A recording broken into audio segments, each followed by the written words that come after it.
కూటమి ప్రభుత్వంలో విద్యుత్ ఛార్జీలు పెంచలేదని, భవిష్యత్తులో పెంచబోమని ఏపీ విద్యుత్ శాఖ మంత్రి గొట్టిపాటి రవికుమార్ స్పష్టం చేశారు. గత వైసీపీ ప్రభుత్వంలో విద్యుత్ శాఖను జగన్ దుర్వినియోగం చేశారని, జగన్ తప్పులు శుభ్రం చేయడానికే టైం సరిపోతుందని మంత్రి పేర్కొన్నారు. విద్యుత్ శాఖను జగన్ ప్రభుత్వం ఆదాయ వనరుగా మార్చుకుందని ఆయన ఆరోపించారు. గత వైసీపీ ప్రభుత్వంలో తప్పు చేసిన వారికి మాత్రమే రెడ్ బుక్ వర్తిస్తుందని, అనవసరంగా కూటమి ప్రభుత్వం ఎవరిని ఇబ్బంది పెట్టదని మంత్రి గొట్టిపాటి తెలిపారు. దానికి కట్టుబడి ఉన్నాం మేము కానీ మా ముఖ్యమంత్రి గారు కానీ. మొన్న మధ్య యాక్సిస్ బ్లూ ఫీల్డ్ ఎనర్జీ మీద దుష్ప్రచారం చేసే పని చేస్తూ ఉన్నారు.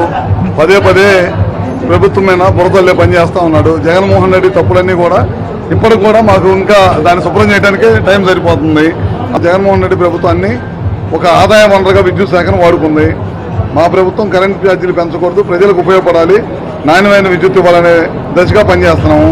దాంట్లో భాగంగానే రాయలసీమ, ప్రకాశం జిల్లా ప్రాంతాల్లో రెన్యూబుల్ ఎనర్జీకి పెద్దపీట